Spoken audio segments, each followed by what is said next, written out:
He's Steve Kerr, the NBA on TNT analyst. He did the Lakers at Boston last Thursday. He's got Miami at Oklahoma City coming up Thursday night. Let's go back to last Thursday with these two teams, because I'm looking at these teams this year, but I'm also looking at them next year and the year down the road. What do you see with these two teams, Steve? Man, that's an open-ended question there.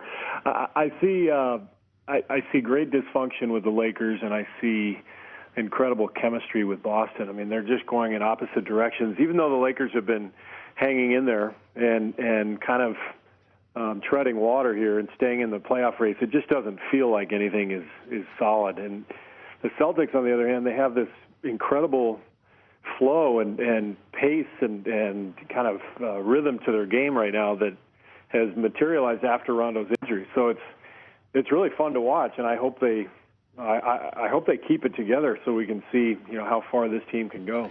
But do you do anything to ensure that you're going to have a younger team in 2 years? That you don't want to get old. This happened before with Larry and Kevin and Robert and Ainge, but they thought they had Reggie Lewis and Len Bias. Now you got to make sure you have a younger team with Rondo there if he's your future. It's the same with the Lakers. Everybody's 30, mid-30s, late 30s, and you got to worry about who you surround Dwight Howard with. Yeah, with the Celtics, it's tricky because, and I've been in this position when we were in Phoenix and we had some older guys.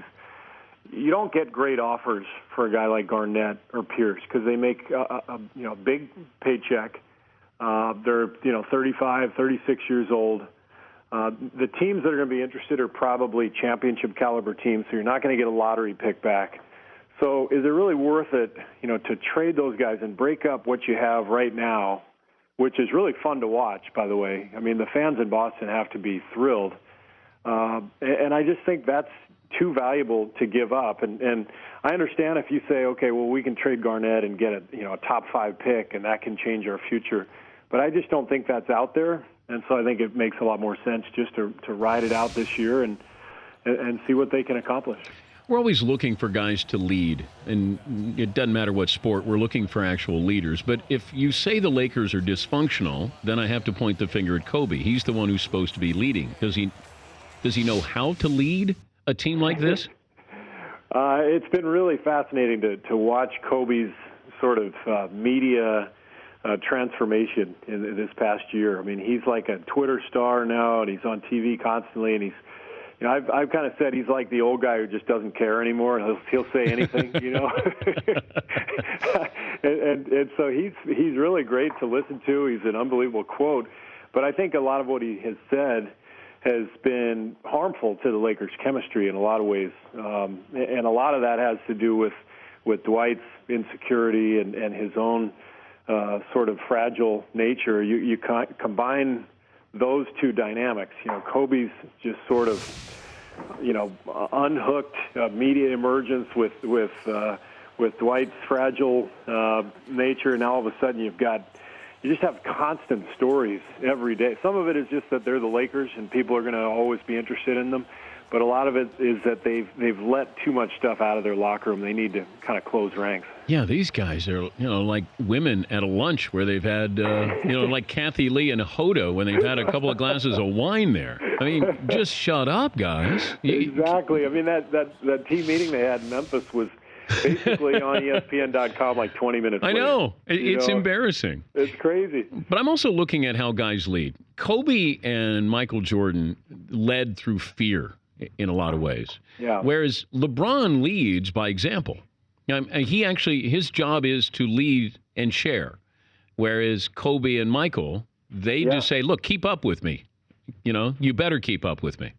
Tim Duncan was a lot like LeBron. Yeah. He just led by example, and he didn't say a whole lot, but you just followed him. Same with Steve Nash in Phoenix. I mean, just watching him work every day, he didn't need to say anything. He just set the tone, and everybody else followed along. So I think there's just different ways to lead, different personalities, and I think the key is really how your team is constructed. I know in Chicago we had really veteran teams that could deal with harsh leadership, from Michael. We had guys who were mature enough to handle it, and it worked.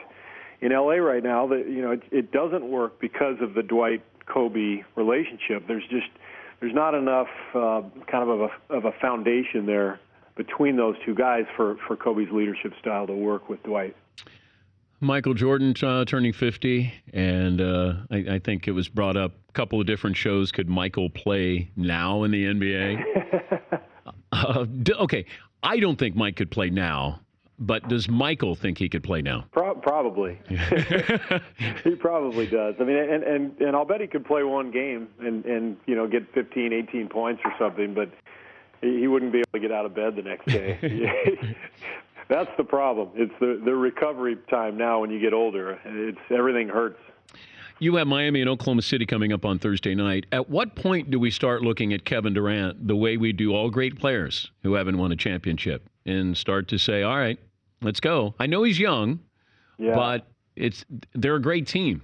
They're the number 1 seed or the 1 or 2 seed in the finals. But at what point do we start to close in and make it a little bit tighter for him to say, all right, when you win in your championship? I hope we don't do that anytime soon because, I mean, that team has just emerged. Really, last year was the first season where I thought they were a true championship contender.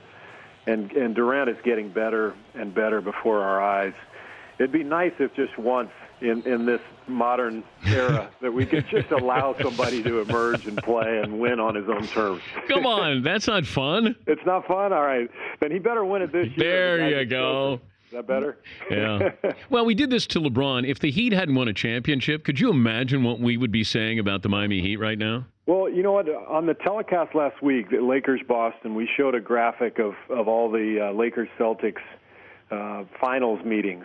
And, Jerry West went 0-6 against Boston in the finals. Yep. And can you imagine if we had that situation today? I mean, this is Jerry West, Mr. Clutch, the logo. We would have crushed him in the modern era of media. We would have said he can't win the big one. I mean, he probably wouldn't have that nickname. So everything's changed now, and it's not really fair, but it's also part of the equation. It's one of the reasons guys make a lot of money too, and you have to factor that in. All this media attention leads to more revenue for the league. So players have to deal with it. They have to accept it, but it's not easy at all. But if you had today's media back when you guys had your run with the Bulls, what would that have been like for Jordan to live in this Twitter, cell phone, cameras, even Rodman in there? How would that have affected the Bulls in the 90s? I'm just glad they didn't have cell phone cameras. I can tell you that. That would have been crazy.